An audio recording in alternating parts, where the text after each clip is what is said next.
ফায়ুতরাকু মিন মাতারিক মিন হাদিদ, লোহার একটা হাতুড়ি থাকবে, এক হাতুড়ির বাড়িতে মাথাটা ছিন্ন বিচ্ছিন্ন হয়ে যাবে, দেহটা জমিনের মধ্যে ঢুকে যাবে। তার চিৎকারে ওই কবরস্থানটা থারথার করে কাঁপবে, কিন্তু কেউ শুনবে না, মানুষ আর জিন ছাড়া সবাই শুনবে। এই জন্য মাঝে মাঝে কবরস্থানে দেখবেন গরু বেঁধে রাখলে রশি টসি ছিঁড়া গরু দেয় দৌড়, আছে না নাই? এক একটা আঘাত এসে ছিন্ন বিচ্ছিন্ন হয়ে যাবে। ইউকালু লিল আরদি, জমিনকে বলা হবে ইলতাইমি, চাপ দাও, প্রেসার মারো। ফাতাখতালিফু আদলাউহু, দেহের এই পাঁজরগুলো ডান দিকের পাঁজর বাম দিকে যাবে, বাম দিকের পাঁজর ডান দিকে আসবে, পুরো দেহটা পাউডার হয়ে যাবে। তার এক একটা চিৎকারে পুরো কবরস্থান থারথার করে কাঁপবে। হাত্তা সাআ, আর এই খেলা চলতে থাকবে ইসরাফিলের শিকা পর্যন্ত। মুমিনের খুন চলতে থাকবে ইসরাফিলের, আর ওর সাথে ফেরেশতাদের খেলা আছে না নাই? এটার নাম ফাইনাল খেলা। কি খেলা? কথা বলেন, আর জোরে বলেন। এজন্য আল্লাহ বললেন কবরে তোমার যেতেই হবে। আলহাকুমুত তাকাসুরু হাত্তা যুরতুমুল মাকাবির, কবরে তোমাকে যাওয়াই লাগবে, কবরের শাস্তি তোমার পেতেই হবে, কবরের পরীক্ষার সম্মুখীন তোমাকে হতেই হবে। জোরে বলেন ঠিক কি না? এজন্য মাঝে মাঝে কবরস্থানে যাওয়ার দরকার আছে না নাই? বিশ্বনবী বলেছেন নাহাইতুকুম আন জিয়ারাতিল কবর, আমি এক সময় কবর জিয়ারত করতে নিষেধ করতাম, আলআনা ফাজুরুহা, এখন বললাম কবর জিয়ারত করো, সমস্যা নাই, কিন্তু কবরে পড়ে থাকা ব্যক্তিটার কাছে কিছু চাওয়া যাবে নাকি? কথা বলেন। আল মাইয়িতু ফিল কবর কাল গরিকু ফিল বাহর, সাঁতার না জানা ব্যক্তি সাগরে পড়লে যত অসহায়, কবরে পড়ে থাকা ব্যক্তি তার চাইতে বেশি অসহায়। সে আপনারে কি দিবে? আপনি দিয়ে আসবেন, আপনি সালাম দিয়ে আসবেন, দোয়া দিয়ে আসবেন, সে আপনার কিচ্ছু করতে পারে না, করতে পারে একজন, তিনি কে? এজন্য খবরদার, কবরস্থানে আগরবাতি দেয়া যাবে না, মোমবাতি দেয়া যাবে না, লাল শালু দেয়া যাবে না, মশারি দেয়া যাবে না। অনেকে কবরস্থানে মশারি টাঙ্গায় আসে না নাই? কেন মশা কামড়ায়? মশারি দেয় কেন? ঘটনাটা কি? দেখবেন যে বেয়াদবটা কবরস্থানে যে মশারি দেয়, মাজারে মশারি দেয়, ওর বাপের মশায় খায়, ওর মায়ের ডেঙ্গু, কামড়াইতে কামড়াইতে ওর মায়ের ডেঙ্গু জ্বর, ওর বাবারে কামড়ায়, মশাই খায়, মারে মশাই খায়, মা বাবারে মশারি না দিয়ে মাজারে দিয়ে আসে, কপাল পোড়া। মাজারে মোমবাতি দিয়ে আসে, আছে না নাই? মোমবাতি কেন দেয়? ভিতরে আলো নাই নাকি? কপাল পোড়া। মোমবাতি দিবেন যেখানে ইলেকট্রিসিটি নাই, যেই ঘরে আলো নাই ওই ঘরে আলো দিলে আপনার বাবার কবরে আলো দিয়ে দিবে কে? আর মাজারে যে মোমবাতি দেয়, ছাগল দেয়, গরু দেয়, মানত করে, আছে না নাই? মানত করতে হবে একজনের নামে, ইন্নী নাযারতু লিররহমানি সাওমা, আল্লাহ ছাড়া কারো নামে মানত করা চলবে না। এজন্য খবরদার, কবর জিয়ারত করবে, এজন্য কবরে গেলে মনটা নরম করে দেয় কে? আল্লাহ। বাবার কবর মাঝে মাঝে জিয়ারত করবেন, কবর জিয়ারতে বাধা নাই, কিন্তু কবরে পড়ে থাকা ব্যক্তির কাছে যাওয়া যাবে না। যাবেন কার কাছে? আল্লাহ। বিশ্বনবীর কবরের সামনে যে যদি কিছু চান, সৌদি আরবের পুলিশ পিটায়া মসজিদ থেকে বের করে দিবে। বিশ্বনবীর কবরের সামনে হাত পাতলে হাতে বাড়ি মারে, আছে না নাই? দেখছেন না? বলে অ্যাবাউট টার্ন, পিছনে ঘুরেন, কিবলা তো ওইদিকে, কিবলার মালিক আল্লাহর কাছে যাও। দিতে পারে তো একজন। এজন্য খবরদার, কবরে যে কিছু চাওয়া যায় না, কবরে জিয়ারত করবেন, যে সালাম দিবেন, কি দিবেন? আসসালামু আলাইকুম আহলা দিয়া মিনাল মুমিনিন ওয়াল মুসলিমিন ওয়া ইন্না ইনশাআল্লাহু বিকুম লাহিকুন, আনতুম লানা সালাম ওয়া নাহনু লাকুম তাবা, ইয়ারহামুল্লাহু আল মুস্তাকদিমিনা মিন্না ওয়াল মুস্তাখিরিন, নাসআলুল্লাহ লানা ওয়া লাকুম আল আফিয়া। বিশ্বনবী কবর দেখলে এই লম্বা দোয়াটা করতেন, চিল্লায় পড়েন সুবহানাল্লাহ। এর মানে হলো কবরবাসীরা সালাম, আল্লাহ আপনাদের উপরে রহমত করুক, আপনারা নিচে আমি উপরে, তার মানে এই না আমি একদিন আসবো না, সবার গন্তব্য একটা, দ্য সেম ডেস্টিনেশন। আপনারা হয়তো কিছুদিন আগে গিয়েছে, কিছুদিন পরেই আমরা আসতেছি, কথা বলেন, এটা মাথার মধ্যে ঢুকিয়ে দেয় কে? এজন্য কবর জিয়ারতের দরকার আছে না নাই? এজন্য আল্লাহ বললেন আলহাকুমুত তাকাসুরু হাত্তা যুরতুমুল মাকাবির, দুনিয়ার ভোগের সামগ্রী তোমাদেরকে পাগল বানিয়ে দিয়েছে, কবরে না ঢোকা পর্যন্ত তোমাদের এই গাফলতি কোনদিন শেষ হবে? এরপর আল্লাহ বললেন কাল্লা, নেভার, কখনো না। তোমরা যে ভাবতেছো টাকা পয়সা ক্ষমতা তোমারে বাঁচিয়ে রাখবে, পারবে নাকি? কাল্লা সাউফা তা'লামুন, অচিরেই জানতে পারবা আসল ঘটনা কি। সুম্মা কাল্লা সাউফা তা'লামুন, অচিরেই জানবা কবরের জগৎটা কত ভয়াবহ। এজন্য বিশ্বনবী বলতেন প্রত্যেক নামাজি সালাম ফেরানোর আগে আল্লাহর কাছে চারটা জিনিস থেকে পানা চাওয়া। কয়টা? এক হলো কবরের আযাব, দুই হলো জাহান্নামের আযাব, তিন হলো তিন দুনিয়ার ফিতনা, চার হলো দাজ্জালের ফিতনা। বিশ্বনবী সালাম ফেরানোর আগে পড়তেন আল্লাহুম্মা ইন্না নাউযু বিকা মিন আযাবিল কবর ওয়া নাউযু বিকা মিন আযাবি জাহান্নাম ওয়া নাউযু বিকা মিন ফিতনাতিল মাহইয়া ওয়াল মামাত ওয়া নাউযু বিকা মিন ফিতনাতিল মাসীহিদ দাজ্জাল। পড়েন আমিন। এই দোয়াগুলো পড়ার দরকার আছে না নাই? এরপর আল্লাহ বললেন কাল্লা লাউ তা'লামুনা ইলমাল ইয়াকিন, যেদিন তুমি মৃত্যু নিজ চোখে দেখবা ওই দিন তোমার যে এক্সপেরিয়েন্স হবে ওয়াজ শুনে সেটা কোনোদিন হবে না। ইয়াকিন তিন ধরনের, একটা ইলমুল ইয়াকিন, মরতে হবে এটা যখন জানি ইলমুল ইয়াকিন। এবার একদিন সামনে একজনের দেখলাম মরে গেছে, এটা হচ্ছে আইনুল ইয়াকিন, দেখলাম। আর যেদিন নিজে মরবো এটার বলে হাক্কুল ইয়াকিন, ঠিক কি না? এজন্য আল্লাহ বললেন গোলাম লা তারাবুন্নাল জাহিম, সেদিন কবর তোমরা দেখবা, সেদিন জাহান্নামের টকবগে আগুন তোমরা দেখবা। জাহান্নামের আগুন দুনিয়ার আগুনের মতো নাকি? কথা কন। জাহান্নামের আগুনকে আল্লাহ বলেছে নারুল্লাহ, এটা আল্লাহর আগুন। কার আগুন? বললেন কারণ যাকাত দাও। কয় কেন দিল? কারণ আল্লাহ তোমার সম্পদ দিয়েছে। কারণ বলে কোন আল্লাহ তাআলা আমারে সম্পদ দেয় নাই। ইন্নামা উতিতুহু আলা ইলমিন ইনদি, আমার বুদ্ধি খাটিয়ে সম্পদের মালিক আমি হয়েছি। আউযুবিল্লাহ। আমার ব্রেন খাটাইছি, মিয়া বুদ্ধি খাটাইছি, মাথার গাম পায়ে ফেলে আমি সম্পদ কামাইছি, কোন জায়গার টাকা দেব না। সাইয়েদনা মুসা আলাইহিস সালাম বললেন দাওয়াত দেওয়ার দায়িত্ব আমার, দাওয়াত দিলাম যাকাত দাও, না হলে কঠিন আযাব তোমার উপর চেপে বসবে। কারণ বলে পারলে তুমি শাস্তি নিয়ে আসো। সাইয়েদনা মুসা আলাইহিস সালাম আল্লাহরে বললেন আল্লাহ অনেক আমি দাওয়াত দিলাম, গরিব দুঃখীদের মাঝে যাকাত দেয় না, আপনি শাস্তি পাঠান। রব্বুল আলামিন বললেন কিছুক্ষণের মধ্যে পুরো জমিনটা কারণ তার সম্পদ সহ সব চোখে মাটিতে দাবিয়ে দিবে। ফাখাসাফনা বিহি ওয়া বিদারিহিল আরদ, হঠাৎ করে পুরো জমিন কারণের সম্পদ সহ মাটিতে টান দিতে লাগলো। আমি জায়গাটা নিজে দেখে এসেছি। আমি মিশরের পড়াশোনা করেছি, তো মিশরের কায়রোতে ছিলাম। কায়রো থেকে প্রায় 100 মাইল দূরে একটা শহর আছে ফাইউম। এই ফাইউম শহরে বহাইরা কারুনের সব সম্পদ সহ বাড়িঘর সহ জমিন যেখানে দাবিয়ে তাকে জমিনের ভেতরে গর্ভস্থ মাটির ভেতরে ঢুকিয়ে ফেলেছে, ওই জায়গাটা আজও ঠিক ওই রকম আছে। ওখানে একটা লেক হয়ে গিয়েছে, হ্রদ। মিশরীরা এখন মাছ ধরে। জমিন তাকে ভিতরে টানতে লাগলো, হাঁটু পর্যন্ত টেনে ফেলার পরে সে বলে আমি উঠে যাব। কোমর পর্যন্ত মাটির ভেতরে গেড়ে গেল, সে বলল আমি বেঁচে যাব। এবার গলা পর্যন্ত যখন দেহটা মাটিতে দেবে যায়, এবার হাত তুলে বলে মুসা সব সম্পদ তোমার, আমারে বাঁচাও। এমন ভালো মানুষ সোজা আঙ্গুলে কি সব সময় ওঠে না। ও মুসা সম্পদ না, আমারে বাঁচাও, বাঁচতে চাই। সাইয়েদনা মুসা বলে দ্য টাইম ইজ আপ, সময় শেষ। যখন দাওয়াত দিয়েছি তখন যদি দাওয়াত মেনে নিতা বেঁচে যেত, এখন আমারও কিছু করার নাই, আমি গেলাম। ইয়াতাজালজালু ফিল আরদ হাত্তা ইয়াউমুল কিয়ামা, প্রতিদিন সহিহ বুখারীর বর্ণনা 1 বিঘত পরিমাণ আল্লাহ তাআলা জমিনকে আদেশ দিয়েছেন কারুন এবং তার সম্পদকে প্রতিদিন 1 বিঘত করে জমিনের ভেতরে নিতে থাকবে up to the day of judgment, কিয়ামত পর্যন্ত। কারণ তার সম্পদ সহ জমিনের ভেতরে যেতেই থাকবে, যেতেই থাকবে। চিল্লায় পড়েন সুবহানাল্লাহ। এজন্য আল্লাহ বললেন সম্পদ তোমারে বাঁচাতে পারে না, ক্ষমতা তোমারে বাঁচাতে পারে না, বাঁচাতে পারে একজন, তিনি কে? আল্লাহকুমুত তাকাসুরু হাত্তা যুরতুমুল মাকাবির, দুনিয়ার সম্পদের লোভে পড়ে আখিরাতকে তোমরা বেমালুম ভুলে গিয়েছো। এই গাফলতি তোমাদের থামবে না যতক্ষণ না তোমরা কবরে ঢুকবা। কার কথা? আত-তাকাসুর। আত-তাকাসুর মানে সম্পদ নিয়ে, প্রাচুর্যতা নিয়ে, অর্থ নিয়ে বাড়াবাড়ি করা, গর্ব করা, অহংকার করা।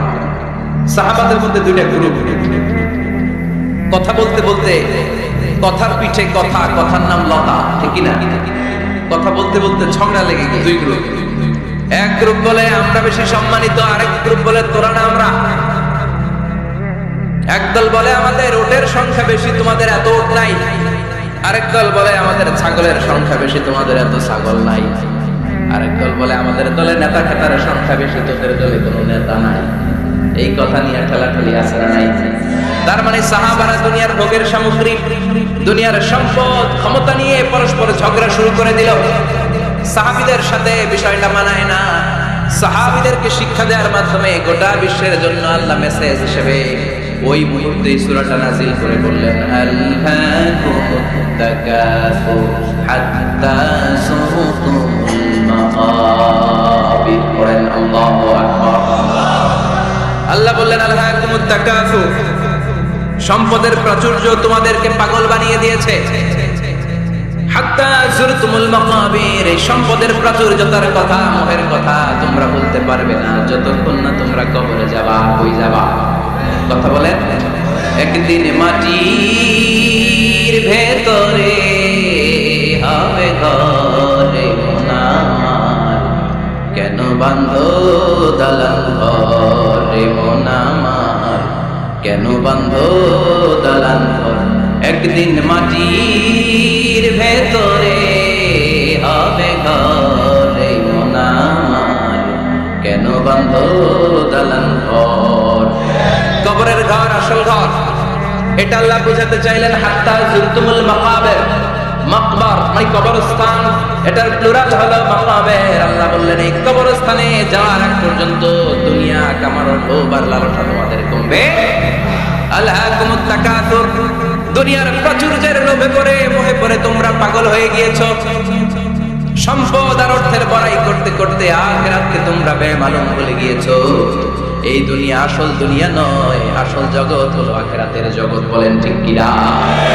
আলহাকুমুত তাকাসুর, অর্থ, সম্পদ, বিত্ত, বৈভব, ক্ষমতা, এগুলো অর্জনের আকাঙ্ক্ষা আমাদেরকে পাগল বানিয়ে দিয়েছে। কিসের নেশায় যে আমরা ছুটছি, শুধু ছুটছি প্রতিযোগিতার প্রতিযোগিতা, কোন দিকে যে যাচ্ছি আমরা নিজেরাও জানি না। জোরে বলেন ঠিক কিনা? চাহিদার আমাদের শেষ নাই, যার যত বেশি তার চাহিদা তত বেশি। গাড়ি আছে বাড়ি চাই, বাড়ি আছে নারী চাই, এটা আছে ওটা চাই, ওটা আছে সেটা চাই, এরকম চাহিদা আছে না নাই? যারা আল্লাহ দিয়েছে বেশি তার চাহিদাও তত বেশি। ঠিক কিনা? এজন্য আল্লাহ বললেন, আলহাকুমুত তাকাসুর, তোমাদের চাহিদার কোনো কমতি নাই, তোমাদের চাওয়া পাওয়ার কোনো শেষ নাই।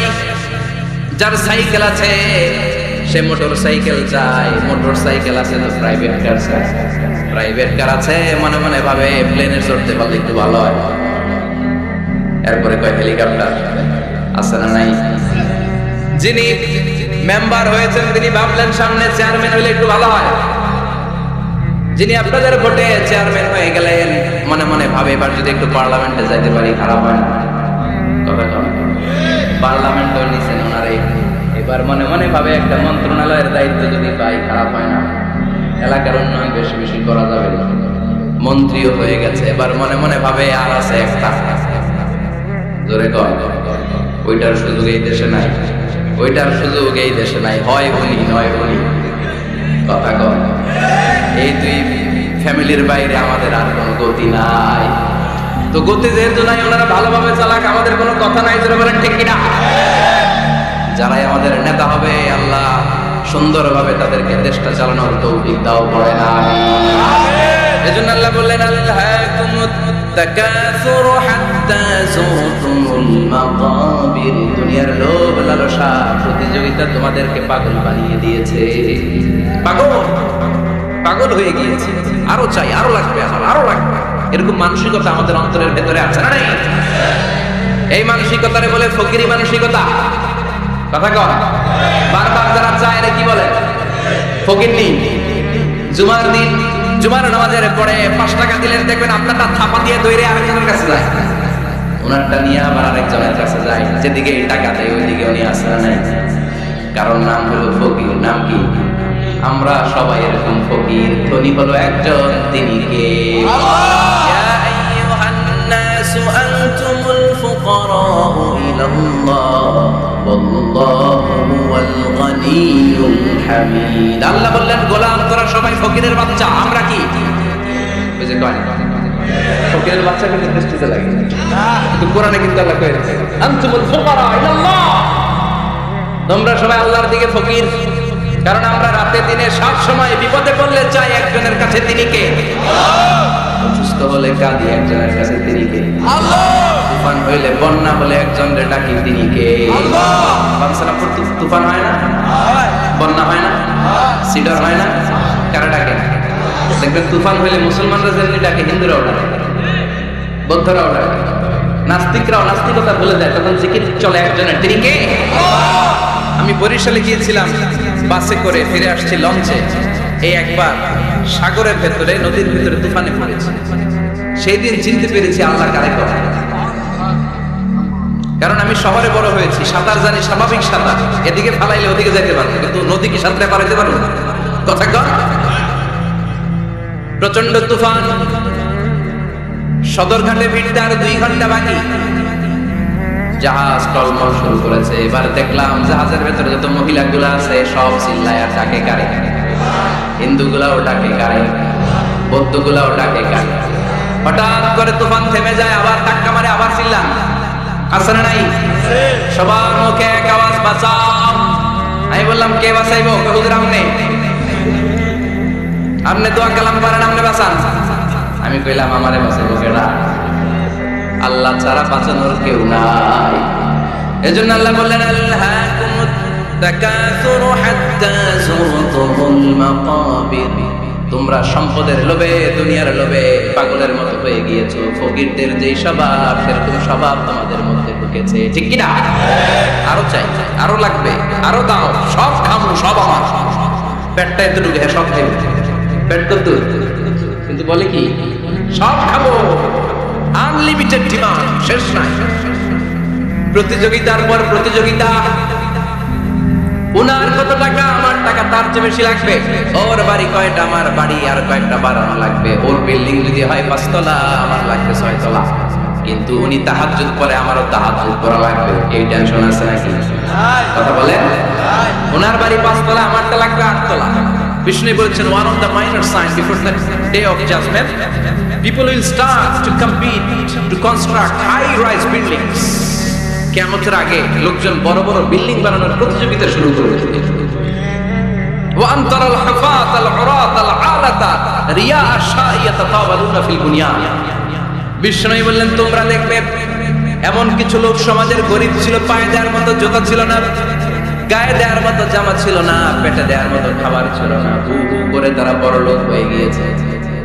আর সমাজের এদিকে সেদিকে আনাচে কানাচে বিল্ডিং বানানোর প্রতিযোগিতা করতে শুরু করেছে।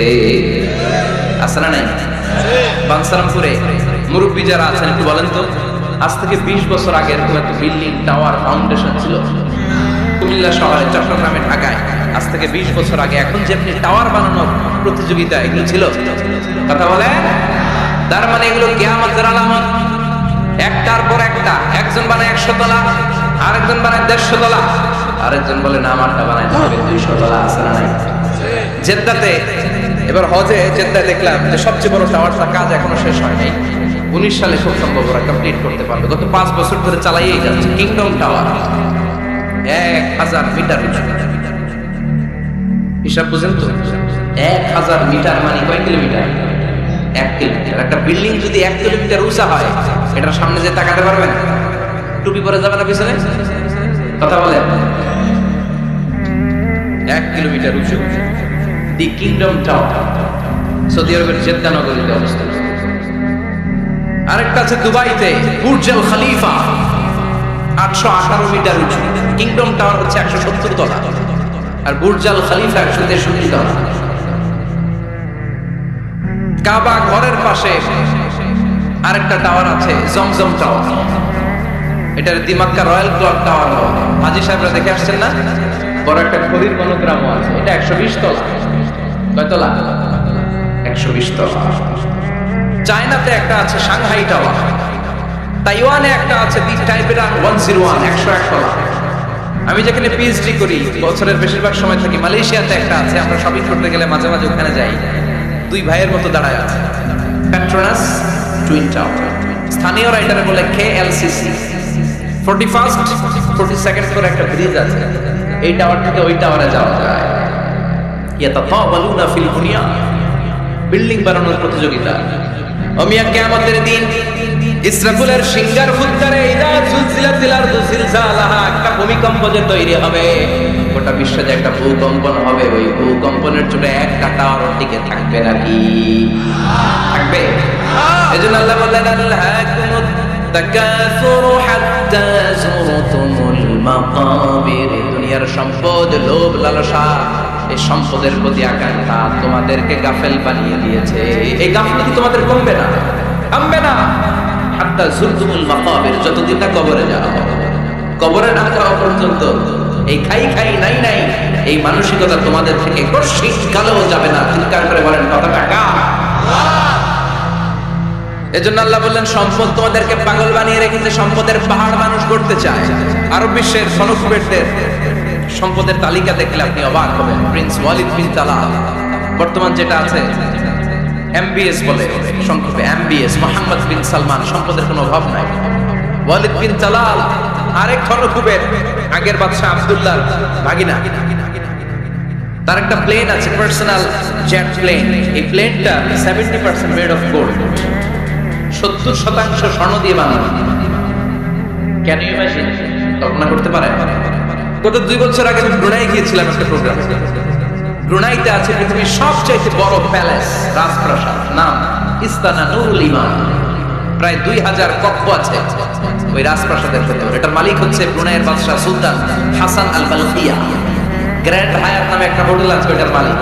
ওনার সংগ্রহে 500টা রোলস রয়েস গাড়ি আছে। কয়টা? এক একটা গাড়ির দাম কমসে কম 10 কোটি টাকা। আচ্ছা, একজন মানুষের পুরো ফ্যামিলি নিয়ে চলতে ফিরতে মজমাস্তি করতেও কয়টা গাড়ি লাগে? হ্যাঁ, একটা গাড়ি, 2টা গাড়ি, সর্বোচ্চ 3টা গাড়ি, ঠিক কি না? সে তার সংগ্রহে 500 রোলস রয়েস গাড়ি রেখেছে। আর Lamborghini, Ferrari, Porsche, Maybach, Bugatti, Range Rover, Volkswagen, BMW, Mini Cooper, Mercedes Benz, এই ব্র্যান্ডের গাড়ির কোনো অভাব না। আরো লাগবে, আরো লাগবে। কোথায়? রেঞ্জ রোভার বেরিয়েছে নতুন নিউ ব্র্যান্ডের, বিএমডব্লিউ 9 সিরিজ কোথায়? আরো গাড়ি লাগবে। এরকম মানসিকতা আজও আরবের মনকুবরদের মধ্যে আছে না নেই?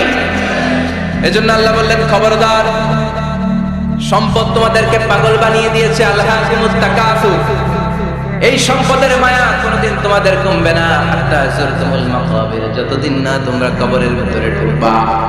ইসলাম সম্পদ উপার্জন করতে বাধা দেয় না, তবে সেটা হতে হবে হালাল পন্থায়, ঠিক কিনা? কারণ হালালে বরকত দিয়েছে কে? হারামে কোনো বরকত আছে? আচ্ছা বলেন তো, গরু খাওয়া হালাল না হারাম? কুকুরের গোশত খাওয়া হারাম। বাংলাদেশে কি বেশি বেশি গরু জবাই হয় না কুকুর? গরু। গরু বছরে বাচ্চা দেয় কয়টা? একটা। কুকুর বাচ্চা দেয় কয়টা? 6টা 7টা, অনেকগুলো। তারপরেও বাংলার জমিনে গরু বেশি না কুকুর বেশি? সুবহানাল্লাহ পড়বেন না? গরু খাইলামও বেশি, গরু জবাই করলামও বেশি, আবার গরু বাচ্চাও দিল কম। কুকুর খাইলাম না, কুকুর জবাইও করলাম না, কুকুর বাচ্চা দিল অনেক, কিন্তু কুকুর কম, গরু বেশি। কারণ গরু খাওয়া হালাল, আর হালালে বরকত ঢুকিয়ে দিয়েছে কে? এজন্য আল্লাহ বললেন গোলাম, হালালে বরকত, হালাল পন্থায় কোটি কোটি টাকার মালিক হন, ইসলামে বাধা নাই। তবে নিসাব পরিমাণ সম্পদ হলে যাকাত দিতে বলেছে কে? ওয়াফি আমওয়ালিহিম হাক্কুল লিসসাইলি ওয়াল মাহরুম। তোমার সম্পদের মালিক শুধু তুমি নও, না খেয়ে থাকা সমাজের গরিবদের ওই সম্পদে ভাগ আছে না নাই? অনেকে যাকাতের শাড়ি দেয়, যাকাতের লুঙ্গি দেয়। যাকাতের শাড়ি বলতে, যাকাতের লুঙ্গি বলতে কোনো লুঙ্গি নাই, ঠিক কিনা? যাকাত হচ্ছে এমন পরিমাণে সম্পদ আপনি একজনকে দিয়ে দিবেন, ওই সম্পদ পেয়ে জীবনে আর কোনো দিন যেন তার আরেক জায়গায় যাকাতের টাকা নিতে হাত পাতা না লাগে। কিন্তু যাকাতের শাড়ি দেয়, আছে না? পত্রিকায় বিজ্ঞপ্তি দেয়, আবার ওই শাড়ি আনতে দেয়, পদপৃষ্ট হয়ে লোকজন মারা যায়। এরকম টাকা আছে না? এজন্য আল্লাহ বললেন খবরদার, সম্পদ উপার্জন করো, কিন্তু নিসাব পরিমাণ সম্পদের মালিক হলে যাকাত দিবা। ওয়াল্লাযীনা ইয়াকনিজুনা الذهب والفضة ولا ينفقونها في سبيل الله فبشرهم بعذاب أليم। যারা সম্পদের মালিক হয় কিন্তু আমার রাস্তায় যাকাত দেয় না, ও নবী তাদেরকে আপনি কঠিন আযাবের সুসংবাদ দেন। বলেন নাউযুবিল্লাহ। ও মিয়া, আযাবের কি সুসংবাদ হয় না দুঃসংবাদ? কিন্তু আল্লাহ সুসংবাদ বললেন কেন? কারণ আযাবটা বড় কড়া হবে। যাকাত যারা দেয় না, ব্যাংক ব্যালেন্স করে, FDR করে, সঞ্চয়পত্র কিনে রাখে, ফ্ল্যাটের পর ফ্ল্যাট কিনে রাখে, জমির পর জমি কিনে রাখে, যাকাত দেয় না, ওদের শাস্তি হবে ভয়ঙ্কর। শাস্তির তীব্রতা বোঝানোর জন্য আল্লাহ বললেন সুসংবাদ। ছেলে পরীক্ষায় ফেল করেছে, গণিত পরীক্ষায়, মা বলে ফেল করছস, তোর বাপে আসো, কেমন মাইট দিবে, মাইট খেয়ে মজা টের পাবে। ও মেয়ে মাইট দিলে কি মজা লাগে না ব্যথা লাগে? কথা কর তো, মা তোর কয় মজা পাবে, মজা টের পাবে। তারপরে মাইটটা খুব করা মাইর হবে, করা।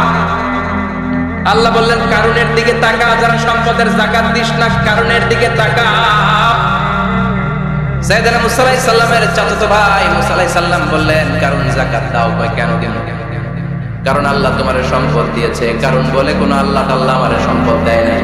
ইন্নামা উতিতুহু আলা ইলমিন ইনদি, আমার বুদ্ধি খাটিয়ে সম্পদের মালিক আমি হয়েছি।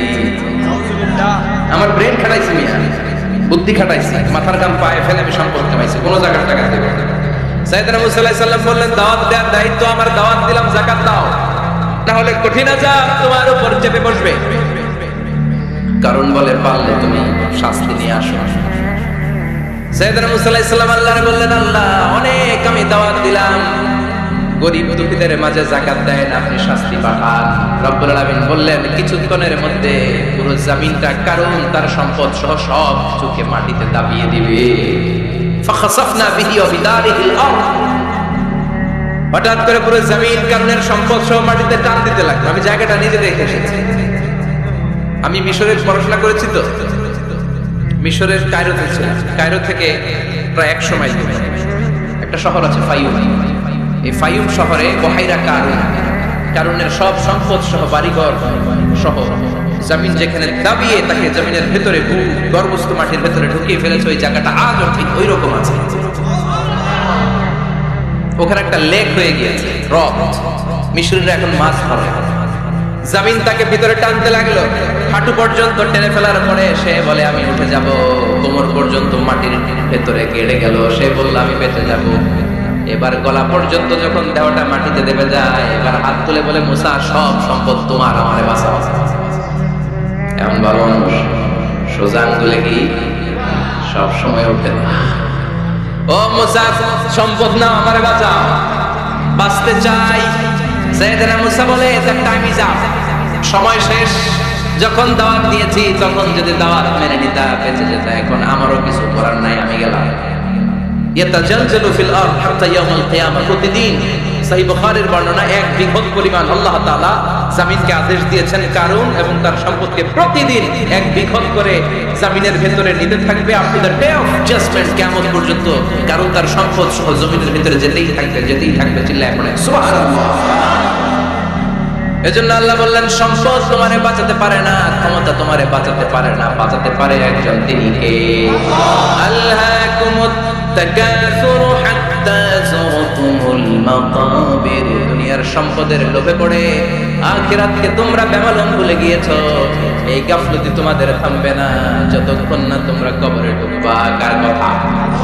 এজন্য যাকাত দেওয়ার দরকার আছে না নেই? এলাকায় তো এসে গল্প শুনলাম অনেক বিজনেস ম্যাগনেট আছে, আশা করি তারা যাকাত দেয়, ঠিক কি না? আপনাদের মধ্যে থেকে যারা ধনী আছে তাদেরকে পৌঁছাবেন যে যাকাত না দিলে কারণের মতো পরিণতি করে দিতে পারে কে? সম্পদগুলো কিয়ামতের দিন পেঁচাতে পেঁচাতে কোমর পর্যন্ত পেঁচাবে, আবার পেঁচাতে পেঁচাতে গলা পর্যন্ত পেঁচিয়ে ছবল দিয়ে বলবে আনা মালুক আনা কানজু, আনা মালুক, আমি তোর মালুক, আমি তোর সম্পদ, আনা কানজু, আমি তোর ব্যাংক ব্যালেন্স, আমারে খা। এক একটা ছবলের চোটে পুরো দেহটা 70 গজ জমিনের ভিতরে চলে যাবে। এজন্য আল্লাহ বললেন আল্লাহকুমুত তাকাসুরু হাত্তা যুরতুমুল মাকাবির, দুনিয়ার প্রাচুর্যতা তোমাদেরকে মহাচ্ছন্ন করেছে। আমরা মোহের মধ্যে পড়ে আছি, ঠিক কি না? আমাদের চলাফেরা, কথাবার্তা, লাইফস্টাইল দেখলে মনেই হয় না যে আমরা মরব, মনে হয় যে 1000 বছর রাজত্ব করতে আমরা এসেছি, কেউ আমাদেরকে থামাতে পারবে না, কোনদিন আমাদের মরণ হবে না। চিল্লায় বলেন ঠিক কিনা? এই দুনিয়াটা আসল জীবন না, আসল জীবন কবরের জীবন। এই দুনিয়ার দৃষ্টান্ত আল্লাহর কাছে হলো 4টা স্বর্ণের টুকরার মতো আর 3টা লাশের মতো। স্বর্ণের টুকরা কয়টা? লাশ কয়টা? বনি ইসরাইলের জামানাতে তিনজন যুবক কর্মের সন্ধানে, কাজের সন্ধানে বেরিয়েছিল। হঠাৎ করে তারা গুপ্তধন পেয়ে যায়। গুপ্তধনে তারা পেয়েছে 4টা বড় বড় স্বর্ণের টুকরা। কয়টা? মহা খুশি, খুশিতে বাকবাক করছে। চিন্তা করলো আমরা আজীবন খেয়ে পড়ে চলে যেতে পারবো, কিছুই করা লাগবে না। তিনজন মিলে স্বর্ণ নিয়ে বসে প্ল্যান করলো ভাগ বটোয়ারা করার আগে একজন বাজার থেকে রুটি কিনে নিয়ে আয়, আগে পেট ভরে খেয়ে নেই, তারপরে ভাগ বটোয়ারা। একজন রুটি আনতে গিয়েছে, ওই দুইজন ভাবতে শুরু করলো যেটা রুটি আনতে পাঠাইছে ওটা যদি মেরে দিতে পারি তাহলে ভাগাভাগি আর কোনো কাম নাই। স্বর্ণ কয়টা? তুই নিবি 2টা, আমি নেব 2টা। আর যে রুটি কিনতে গিয়েছে সে মনে মনে ভেবেছে রুটির মধ্যে বিষ মাখিয়ে নিয়ে যায়। কি মাখিয়ে নিয়ে যায়? ওই 2টা বিষ খাইয়া টুস। সব যেই চিন্তা ওই কাজ। রুটির মধ্যে বিষ মাখিয়ে নিয়ে এসেছে। দুই বন্ধু ওইটারে ধরে আঘাত করতে করতে দুনিয়া থেকে বিদায় করে দিয়েছে। এবার 2টা বলে এইটারে মারতে অনেক কষ্ট হয়েছে, আগে খাইয়া লই। এরপরে তুই 2টা, আমি 2টা। এবার বিষ মাখানো রুটি খেয়ে ওরাও শেষ। আল্লাহু আকবার। 4টা স্বর্ণের টুকরা পড়ে আছে, 3টা লাশ পড়ে আছে। হাদিহি মাসালু হায়াতিদ দুনিয়া। এটা দুনিয়ার জীবনের দৃষ্টান্ত। এজন্য মানুষের স্বভাব হলো আরো চাই, আরো চাই। বিষ্ণু বললেন লাউ লিকুল্লি ইবনি আদমা ওয়াদিয়াম মিন যাহাব। আল্লাহ বনি আদমের সবাইকে যদি এক একটা স্বর্ণের পাহাড়ের মালিক বানিয়ে দেয়, আহাব্বা ইয়াকুনা লাহু ওয়াদিয়ান, সে চাইবে কেমন করে আরেকটা স্বর্ণের পাহাড়ের মালিক পাওয়া যায়। ও মিয়া, আমার যদি একটা স্বর্ণের পাহাড়ের মালিক বানায় দেয়, আমার 14 গুরু সে স্বর্ণের পাহাড় বেচে খাইয়া শেষ করতে পারবো না। আরেকটা দিয়ে আমি কি করবি? সবাইকে যদি এক একটা স্বর্ণের পাহাড়ের মালিক বানিয়ে দেয়া হয়, তারপরে প্রত্যেকে চাইবে কেমন করে আরেকটা পাহাড়ের মালিক পাওয়া যায়। কারণ ওই যে খাই খাই আরো লাগবে, আরো লাগবে। ওয়ালাইয়ামলা আফাহু ইল্লা তুরাব। কবরের মাটি ওর মুখে ঢোকার আগ পর্যন্ত ওর এই খাই খাই স্বভাবের বন্ধ হবে না। চিৎকার করে বলেন ঠিক কি না? এজন্য আল্লাহ বললেন কবরে না ঢুকলে তোমাদের এই আকাঙ্ক্ষা থামবে না, লোভ লালসা বন্ধ হবে না। হাত্তা যুরতুমুল মাকাবির। কবরে তোমাদেরকে যেতেই হবে, মরতে তোমাদেরকে হবে। এই পৃথিবীতে কেউ থাকার জন্য আসে নাই, জোরে বলেন ঠিক কি না? মরতেই হবে, যেতেই হবে, চলে যেতেই হবে। এজন্য বিষ্ণু বলতেন আকসিরু যিকরা হাযিমিল লাযাত। জীবনের সব স্বাদ আল্লাহকে নিঃস্বাদ করে দেয়, পানসা করে দেয়। ওই মৃত্যুর কথা বেশি বেশি স্মরণ করবা। জীবনের স্বাদ আল্লাহ সব কিছুকে পানসা করে দেয়। কোন জিনিস? মরণ। চিল্লায় বলেন কোন জিনিস? আর জোরে বলেন কোন জিনিস? সুনিশ্চিত যেতেই হবে। কোন সন্দেহ আছে?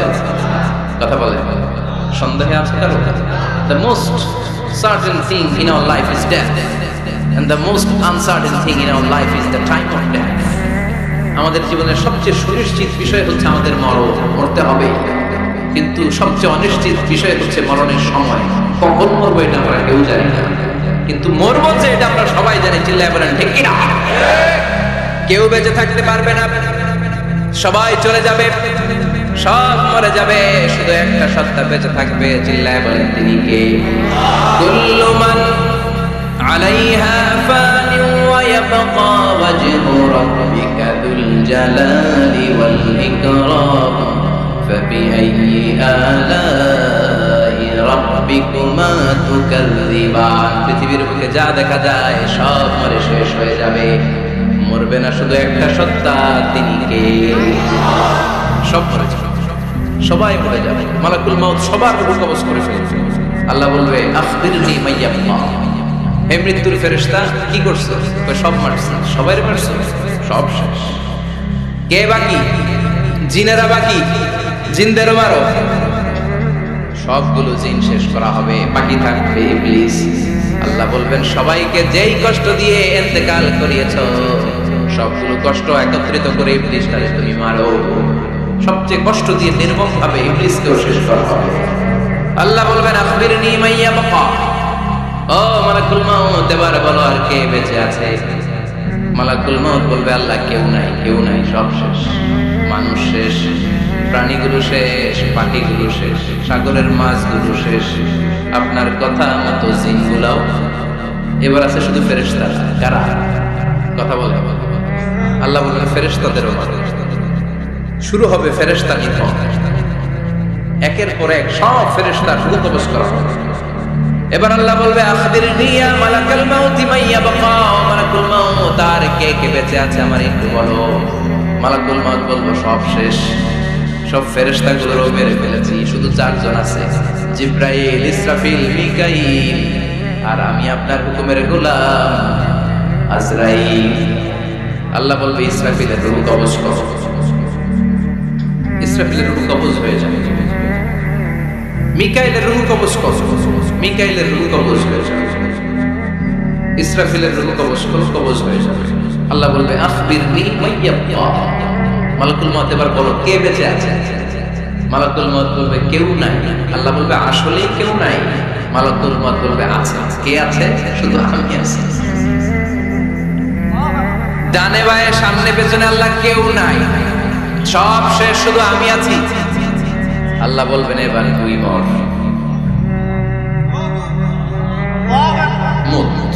ইয়া মালাকুল মউত, হে মৃত্যুর ফেরেশতা, এবার তুই মর। মালাকুল মউত হিসাব আর মিলাতে পারবে না, হিসাবটা তখন উল্টে যায়। মালাকুল মউত বলবে এটা আবার কেমন কথা, আমি মরুম কেন? আমি না মারছি, আমি না মারছি, আমি মেরে সাবার করেছি সব, আমি কেন মরব? আল্লাহ বলবেন মালাকুল মউত এটাই তো বিধান, কুল্লু নাফসিন যায়িকাতুল মাউত, দুনিয়ার প্রত্যেককেই মৃত্যুর স্বাদ নিতে হবে রে মালাকুল মউত। যদিও তুমি মেরেছ, সবাইকে তুমি মেরেছ, এখন তোমার মরণের পালা, এবার তুমি মরো, কারণ তোমাকেও মরতে হবে, তোমাকেও মরতে হবে। এই কথা শুনে মালাকুল মউতের গায়ে জ্বর এসে যাবে, খিঁচুনি এসে যাবে, কাঁপুনি ছুটে যাবে, কাঁপতে থাকবে মালাকুল মউত। কি ভয়ঙ্কর দৃশ্যের না জানি অবতারণা হবে সেসব। কাঁপতে থাকবে মালাকুল মউত। আল্লাহ বলবেন কেঁপে লাভ নাই, ভয় পেয়ে লাভ নাই, জান্নাত জাহান্নামের মাঝ বরাবর একটা জায়গা আছে, ওই জায়গায় যেয়ে দাঁড়াও। মালাকুল মউত ওই জায়গার মাঝখানে যেয়ে দাঁড়াবে আর কাঁপবে। আল্লাহ চিৎকার দিয়ে বলবেন মুত ইয়া মালাকুল মউত, মুত, মরে যা, মরে যা। বলার সাথে সাথে মালাকুল মউত জান্নাত এবং জাহান্নামের মাঝখানে বিকট একটা চিৎকার দিয়ে মরে লাশ হয়ে যাবে। বিশ্বনবী বলেন মালাকুল মউতের ওই দিনের চিৎকারটা এত ভয়ঙ্কর হবে, এত গগন বিদারী চিৎকার সেদিনের চিৎকারটা হবে। দুনিয়ার মানুষগুলো যদি তখনও দুনিয়ায় বেঁচে থাকতো, কিয়ামত হওয়ার জন্য আলাদা করে ইসরাফিলের সিংহায় ফুৎকার দেওয়ার আর দরকার হতো না। মালাকুল মউতের এই চিৎকার শুনে কানের পর্দা ফেলে দুনিয়ার সব মানুষগুলো তখনই মরে যেত। তো ভয়ঙ্কর চিৎকার, মালাকুল মউত শেষ। এবার সামনে পেছনে ডানে বায়ে উপরে নিচে কেউ নাই, একজন ছাড়া, তিনি কে? আল্লাহ সেদিন হুঙ্কার দিবেন। আল্লাহ বলবেন পৃথিবীর বড় বড় প্রধানমন্ত্রীরা কোথায়, প্রেসিডেন্টরা কোথায়, আইনাল মুলুক, যারা ক্ষমতার দাপট দেখিয়েছে তারা আজকে কোথায়? আইনাল বিহার, সাগরগুলো কোথায়? আইনাল আনহার, নদীগুলো কোথায়? নীল নদ, মিসিসিপি, মিসৌরি নদ, গঙ্গা নদ, এই নদীগুলো কোথায়? নদগুলো কোথায়? আইনাল আশজার, বড় বড় বটগাছগুলো কোথায়? আইনাল জাবাবেরা, আইনাল মুলুক, অত্যাচারের স্টিম রোলার যারা আমার মুমিন বান্দাদের উপর চালিয়েছে, ওই বেয়াদব গাদ্দার মুনাফিকগুলো কোথায়? ডানে বায়ে কেউ নাই, আল্লাহ একাই হুঙ্কার দিবেন। হুঙ্কার ছেড়ে তিনি বলবেন লিমানিল মুলকুল ইয়াউম, লিমানিল মুলকুল ইয়াউম, who belongs the kingdom today, আজকে ক্ষমতা কার? চিৎকার করে বলেন আজকে ক্ষমতা কার? আল্লাহ নিজেই উত্তরে দিবেন লিমানিল মুলকুল ইয়াউমা লিল্লাহিল ওয়াহিদিল কাহ্হার, আজকে ক্ষমতার মালিক মহাবিশ্বের কেউ নয়, ক্ষমতার মালিক হলেন একজন, তিনি কে? কেউ থাকবে না, সব চলে যাবে, একজন ছাড়া, তিনি কে? এজন্য আল্লাহ বললেন আল্লাহুমুত তাকাসুরু হাত্তা যুরতুমুল মাকাবির, দুনিয়ার লোভ লালসা তোমাদেরকে মোহাচ্ছন্ন করে রেখেছে, এই মোহ কোনোদিন তোমাদের কাটবে না। হাত্তা যুরতুমুল মাকাবির, যতদিন না কবরে ঢুকবা। চিল্লায় বলে ঠিক কি না? এজন্য বিশ্বনবী বলতেন কবর হলো জাহান্নামের প্রথম স্টেশন, কবর হলো আখিরাতের প্রথম স্টেশন। কবরের এই স্টেশনে যদি ইমাম পাওয়া যায়, সামনে যতগুলো স্টেশন পার হতে হবে সবগুলোরে সহজ করে দিবে কি? আর কবরের স্টেশনে যদি গন্ডগোল লাগে, সামনে আরো গন্ডগোল আছে না? বেশি না কম? এই জন্য বিশ্বনবী বলতেন আল কবর ইম্মা রাউদাতুম মিন রিয়াদিল জান্নাহ আও হুফরাতুম মিন হুফারিন নার। কবর হয়তো কারো জন্য জান্নাতের বাগান, কিংবা কারো জন্য জাহান্নামের গর্ত। আমরা আল্লাহর কাছে দোয়া করি, আল্লাহ আমাদের সকলের কবরগুলোরে জান্নাতের বাগান বানিয়ে দাও। এজন্য বিশ্বনবী সব সময় দোয়া করতেন, আল্লাহুম্মা ইন্না নাউযু বিকা মিন আযাবিল কবর। ও আল্লাহ, কবরের আযাব থেকে তুমি আমাদের বাঁচাও, পড়েন আমিন। বিশ্বনবী বলতেন, আমি দেখেছি কবরের মধ্যে তোমাদেরকে প্রশ্ন করা হবে, কবরে তোমাদের পরীক্ষা নেওয়া হবে। পুরো দুনিয়াটাই যেমনি পরীক্ষা, আখিরাতের প্রথম স্টেশন কবরেও পরীক্ষা আছে না? প্রশ্ন আছে না? কয়টা? জোরে বলেন। মুমিনদের জন্য 4টা, কাফিরদের জন্য 3টা। ভালো করে জানেন, চিল্লায় বলেন মুমিনদের জন্য কয়টা, কাফিরদের কয়টা? প্রশ্নপত্র ফাঁস করে দিছে কে? কথা কম। এরপরও যদি ফেল করি দোষ কার? দোষ আমাদের, আমাদের দোষ। কবর দেওয়ার পরে 40 কদম যখন আত্মীয়রা চলে যায়, দুজন ফেরেশতা আসবে, বসাবে। এই ঘটনাটা আমারও ঘটবে, আপনারও ঘটবে, বিশ্বাস হয়? প্রস্তুত আছেন তো? বসিয়ে দেওয়া হবে। মুমিন বান্দাকে প্রথম প্রশ্ন করবে, আমার রব্বুক, তোর রবের নাম কি? মুমিন বান্দা বলিষ্ঠ কণ্ঠে বলে দিবে, আল্লাহ আমার রব, এই রবই আমার সব। পড়েন, আল্লাহ আমার রব, এই রবই আমার সব। দমে দমে তনু মনে তারি অনুভব। তোমার দুনিয়াতে আমি যেদিকে তাকাই, ততই নেয়ামতে ডুবে আছি সবাই। পাক পাক খালির গানে শুনি তাসবিহ কলর, তাসবিহ কলর। আল্লাহ আমার রব, এই রবই আমার সব। পড়েন আমিন। আমরা যেন আল্লাহ বলিষ্ঠ কণ্ঠে বলতে পারি, আল্লাহ আমার রব, তুমি কবুল করো। পড়েন আমিন। প্রথম প্রশ্ন খালাস। দ্বিতীয় প্রশ্ন, আমা দীনুক, তোর দিনের নাম কি, ধর্মের নাম কি? চিৎকার দিয়ে আমরা বলবো আমাদের ধর্মের নাম। তৃতীয় প্রশ্ন করা হবে, মান হাযার রাজুল, দেখো তো এই লোকটারে চিনো কিনা, এই লোকটারে চিনা চিনা লাগে কিনা। আমরা বলবো চিনি, মানি এই লোকের জন্য আমরা দুনিয়াতে সব করতে রাজি ছিলাম। এই লোকের জন্য আমরা দেহের প্রাণ ঢালা উচ্ছ্বাস ছিল আমাদের হৃদয়ে। আমাদের দেহের রক্তটুকু বিলিয়ে দিতে আমরা পৃথিবীর বুকে কোনটা বোধ করি নাই। চিল্লায় বলেন ঠিক কিনা? এই নবী আমাদের প্যারা নবী, চাঁদের চেয়ে সুন্দর তুমি, নবী আমার কামলিওয়ালা। চাঁদের চেয়ে সুন্দর তুমি, নবী আমার কামলিওয়ালা। দু জাহানের বাদশাহ তুমি, প্যারা নবী সাল্লাল্লাহু আলাইহি। দু জাহানের বাদশাহ তুমি, প্যারা নবী সাল্লাল্লাহু আলাইহি। চাঁদের চেয়ে সুন্দর তুমি, নবী আমার কামলিওয়ালা। পড়েন আল্লাহু আকবার। আমরা বলবো এটা আমাদের কামলিওয়ালা নবী। এই নবীর অনুসরণ আমরা করেছি, এই নবীর কথা আমরা দুনিয়ায় মেনেছি। তার মানে প্রথম প্রশ্নেও পাস, দ্বিতীয় প্রশ্নেও পাস, তৃতীয় প্রশ্নেও পাস। এবার মুমিনদের জন্য এক্সট্রা একটা কোশ্চেন আছে না নাই? 4 নাম্বার প্রশ্নটাও জেনে রাখেন, কবরে কাজে লাগবে। তখন জিজ্ঞেস করা হবে, ওয়ামা ইলমু, ওয়ামা ইলমু, what is the source of your knowledge, what is the source of your answer. এই যে 3টা প্রশ্নের উত্তর দিতে পারলা বাঘের বাচ্চার মতো, তথ্যসূত্র কি, হোয়াট ইজ দ্য রেফারেন্স, করতে শিখছো, কোত্থেকে শিখেছেন বলে আসতে হবে। আমরা বলবো আমরা কোরআন থেকে শিখেছি, হাদিস থেকে শিখেছি, মাহফিলগুলোতে জেনেছি, বয়ানগুলো থেকে শিখেছি। পড়েন সুবহানাল্লাহ। 4টা প্রশ্নের উত্তর যখন আপনি দিয়ে দিবেন, ফেরেশতারা বলবে আহলান ওয়া সাহলান, কংগ্রাচুলেশন। কি বলবে? আহলান ওয়া সাহলান, মানে কংগ্রাচুলেশন, খুশ আমদেদ, খুশ আমদেদ। ও সামনে ওয়ায়ুফসাহু লাহু কবরুহু 70 দিরান, কবরটারে 70 হাত লম্বা করে দেয়া হবে। ওয়ায়ুফতাহু লাহু বাবুন ইলাল জান্নাহ, জান্নাতের দিকে একটা দরজা সেট করে দেয়া হবে। ওই জায়গা দিয়ে, দরজা দিয়ে জান্নাতের এয়ার কন্ডিশনের ঘরগুলো থেকে ঠান্ডা হিমেল বাতাস সুগন্ধ এসে কবরটারে আমোদ করে দিবে। ওয়ায়ুলবাসু মিন লিবাসিল জান্নাহ, জান্নাতের চমৎকার একটা পোশাক পরিয়ে দেয়া হবে। আর বলা হবে নাম কানাউমিল আরুস, বাসর রাতে বর যেমনি কনেকে নিয়ে আনন্দের ঘুম দেয়, তুমিও একটা ঘুম দাও। সুবহানাল্লাহ পড়ে নাম কানাউমিল আরুস, বাসর রাতে বর যেমনি কনেকে নিয়ে ঘুমায়, মধুর একটা ঘুম আপনার সেদিন হবে। ইসরাফিলের শিংকার আওয়াজ, ওই হুইসেল বাজার আগ পর্যন্ত ওই ঘুম কেউ আপনার ভাঙাতে পারবে না।